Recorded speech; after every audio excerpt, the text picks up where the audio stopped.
오늘 헌법재판소가 다음 주 월요일에 한덕수 탄핵 선고만 한다 그러고, 그리고 이제 뭐 내일밖에 안 남았지만 이번 주에 더 이상의 선고기일 발표는 없다라고까지 확언을 해버리면서 내일 갑자기 선고하지 않을까? 뭐 이런 신락 같은 희망을 가지고 있었던 분들의 기대마저도 산산조각을 냈죠. 이번 주는 물 건너갔고요. 그래서 월요일날 할 탄핵 선고, 그 한덕수 선고 먼저 하고, 윤석열 선고를 그럼 언제 할 거냐 도대체. 네. 선고기일 발표를 이틀 전에는 해줘야 된다는데 한덕수 선고하면서 월요일 날은 선고기일 얘기해 줄래나? 이렇게 이제 많은 분들이 불안해하고 있는 상황입니다. 네. 네. 그래서 이 부분 때문에 아마 이제 여러분들이 상당히 이제 고민스럽고 이건 정말 되게 이상한 징조고, 그래서 흔히 연결하는 방식이 한덕수 24일 날 기각시키고 이재명 대표에 대해서 유죄 판결 내고, 네. 결국 이제 대선 출마나 이런 것들을 굉장히 장애를 만들어낸 다음에 그리고 윤석열을 복귀시킨다, 기각을 통해서. 이게 이제 최악의 최악의 시나리오를 네. 이제 다음 주에 벌어지는 거 아니야? 이제 이렇게 이제 생각하시게 되는, 사실 어떤 면에서 자연스러운 반응이죠. 왜냐하면 이게 되게 좋지 않은 방향으로 자꾸 이제 뭔가 달려가는 것 같고 이제 그렇기 때문에, 그래서 이렇게 연결짓게 되는 상태가 여러분들의 이제 불안의 제일 큰 근거가 아닌가, 네. 그런 생각이 들고 그렇게 생각하실 만하다. 저는 그렇게 일단 보고요. 대신 이제 그 세 건은 굳이 말하면 독립 사건이지 연결된 사건은 명확히 아니다라고. 네. 일단 이게 이제 한 가지 이렇게 어떤 마음으로 딱 묶여가지고 이 일정으로 가져가는 것은 아니다. 그러려면 이미 그렇게 여러 가지 방식으로 쓸 수 있었다라는 것을 이제 먼저 좀 말씀드리고, 한덕수는 근데 왜 24일 날 먼저 하겠다는 거지? 전 이 부분이 제일 이렇게 납득이 잘 안 가요. 왜냐하면 헌재가 지속적으로 별로 여기에 대해서 명확하게 얘기는 안 했지만 한 가지 확실하게 얘기했던 건 대통령에 대한 탄핵 심판, 탄핵 심리는 되도록이면 빨리 최우선 순위를 두고 하겠다. 이거였었고, 두 번째로 선고기일, 접수된 번호에 맞춰서 선거의 순서들을 가져가겠다. 이거는 직접 말하진 않았지만 그렇게 해오고 있었어요. 기본적으로 그렇게 네. 해온 거거든. 예. 근데 그 두 가지에 다 안 맞아. 지금 다 깼어요. 네. 네. 그게 제일 이제 좀 짜증도 나고 되게 황당하기도 하고 네. 이런 거죠. 예. 그러니까 스스로 밝혀왔던 입장, 그리고 스스로 보여왔던 일관성을 갑자기 깼다.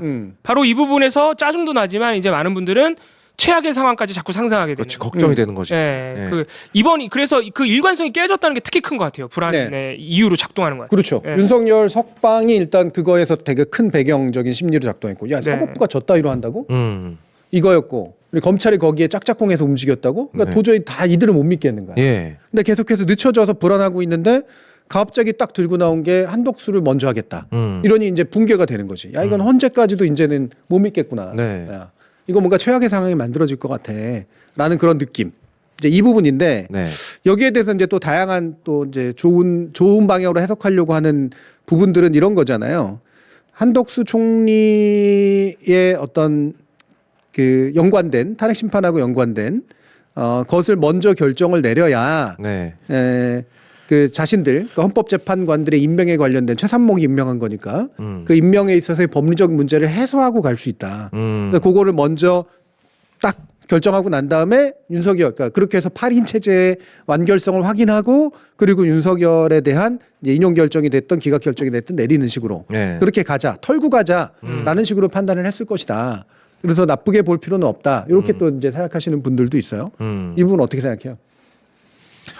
나쁘게 보이는데. 나는 아주 기분이 나빠요. 네. 저도 사실 기분이 엄청 네. 나쁜데. 아니, 네. 한덕수 선고를 먼저 하는 것이 과연, 그리고 한덕수의 파면 여부가, 탄핵 여부가 그 두 명의 새로 임명된 재판관들의 그 임명의 정당성에 영향을 미치나? 이미 임명이 됐는데? 그러니까. 그런 고려를 했다 그러면은 이거는 돌다리를 두들겨 보는 게 아니라 쓸데없이 괜히 과한 걱정을 하고 있다고 생각이 듭니다. 그러니까 지금 헌재가 유례 없이 강한, 왜냐하면 지금까지 박근혜 탄핵 때도 그렇고 일단 판결이 나오면 받아들이겠다라는 분위기가 있었단 말이죠. 물론 집회 박근혜 때도 많이 했습니다. 근데 지금 같진 않았어요. 네. 그래서 헌재가 이 부분에 대해서 더 신경을 쓰고 있는 것 같기는 해요. 여기까지는 그냥 사실인 것 같아요. 신경을 더 쓰지 않을 수가 없다. 네. 근데 저는 우리 그 헌법 재판관님들 한 명 한 명 뭐 훌륭하신 분들이라는 건 뭐 이론의 여지가 없겠습니다만 이런 부분에 대한 반응이 좀 잘못 나온 거라고 생각해요. 네. 교수님 말씀하신 대로 우리가 8명에서 판결을 내린 거 가지고 나는 나중에 애들이 분명히 시비를 걸 것 같은 거야. 그래서 한덕수 판결을 먼저 해서 자 봐. 우리 8명에서 판결할 수밖에 없는 상황이었잖아. 를 완벽하게 이해시킨 다음에 윤석열 탄핵에 대한 결정을 하겠다라고 한다면 저는 속은 터져도 이해는 가요. 왜 그랬는지. 다만 속이 터지는 게 포인트인데. 그렇죠. 속이 터지는. 예. 근데 이분들이 만약에 그렇다고 한다라면 지금 이 탄핵 판결이 미뤄지고 있는 것 때문에 지금 우리가 얼마나 많은 유무형의 손해를 보고 있는가는 그럼 감안을 안 하고 있나? 이 생각이 들어요. 그러니까. 저는 근본적으로 만약에 헌재가 그런 생각을 했다면 전 되게 비헌재적인 생각이라고 생각을 하고요. 네. 왜냐하면 법 논리성으로는 말이 안 되는 게 한덕수에 대한 탄핵 소추가 국회에서 가결되는 순간 예. 그의 권한대행 권한은 정지가 되는 거란 말이에요. 예. 그리고 최상목이 그래서 차순위로 권한대행을 수행하는 거고 그 권한대행이 임명한 것에 법리적 문제가 없어. 네. 끝난 문제예요. 이거는 끝난 문제야. 네. 이건 뭐 나중에 해명이 해줄 수 있겠지만 그 결정을 통해서 그렇다고 해가지고 이거를 그 한덕수에 대한 어떤 뭔가를 결정을 해줘야 이게 나머지가 정당화되는 게 아니거든 이 그러니까요. 논리상으로는. 네. 그리고 두 번째로 건다거나 이제 신경 쓰는 게 아마 그런 부분인 것 같은데 네. 한덕수에 대한 이 사람은 총리로서 탄핵되는 게 아니라 대통령 권한대로서 탄핵되는 거니까 탄핵소추 가결 인원이 역시 마찬가지로 대통령과 똑같이 200명이 돼야 돼라고 얘기하는 그 부분이 있잖아요. 이게 좀 더 문제가 될 수 있긴 해요. 예. 근데 그 부분에 대한 판단을 이제 헌재가 내려줘야 되는 측면도 좀 있는 거고. 네. 그런데 그것도 역시 또한 마찬가지거든. 만약에 그랬다면 이제 원인 무효의 형태가 돼버리는 거라서. 근데 탄핵소추가 가결돼서 직무가 정지가 된 순간 네.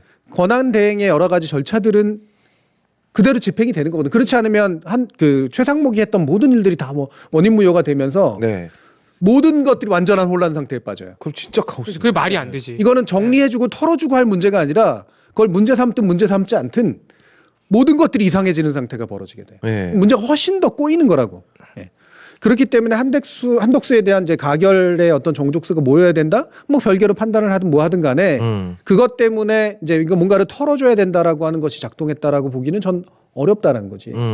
그러니까 헌재가 이걸 걱정해서 먼저 끌었다라고 판단을 잘 도무지 전 할 수가 없는 거예요. 그러면 남는 거는 딱 한 가지인데, 저는 불협화음설에 대해서는 꽤 동의를 하는 상태가 됐어요. 그러니까 재판관들 사이에 의견 일치가 안 나오고. 네, 의견 일치가 뭐 적어도 8대 0이 안 나온다 아니다를 떠나서 누군가는 뭔가를 가지고 일정을 계속 끌고 있는 상태가 됐다라고 하는 것은 맞는 것 같다. 네.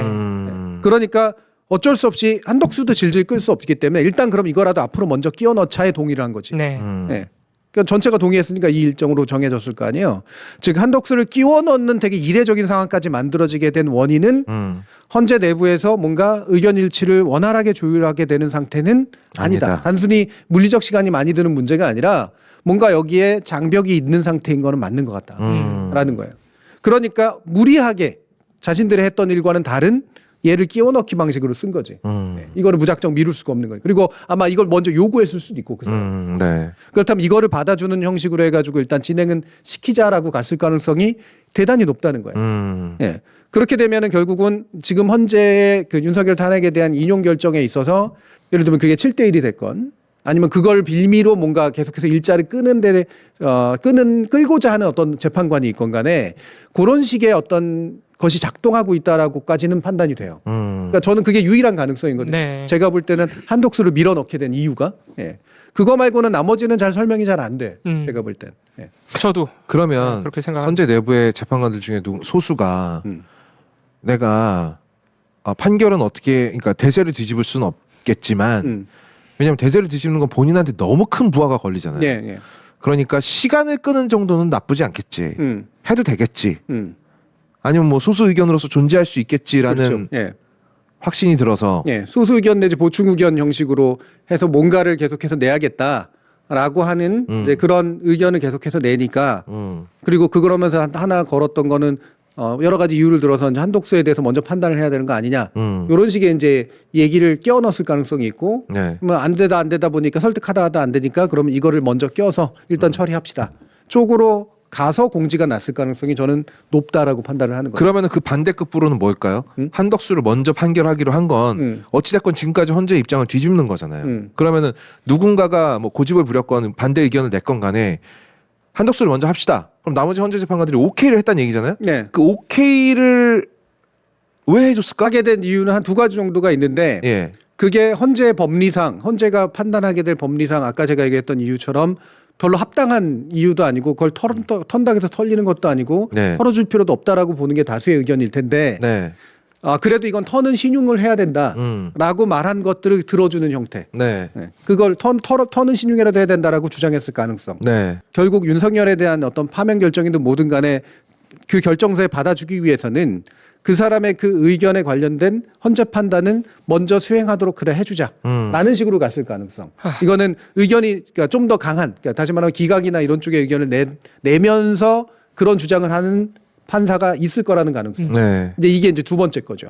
저는 가능성은 첫 번째 그냥 이건 털어줍시다 쪽으로 더 주장을 했을 가능성이 더 높다라고 이제 네. 보긴 합니다만. 예, 그게 그 내용에 동의해서라기보다는 그 사람을 최종 결정에 포함시키기 위해서 그가 얘기한 내용에 대한 동의가 아닌 그가 제기한 문제에 대한 네. 해결 예. 이런 정도로 이제 먼저 끼워 넣겠다 이렇게 보는 거예요. 해주자.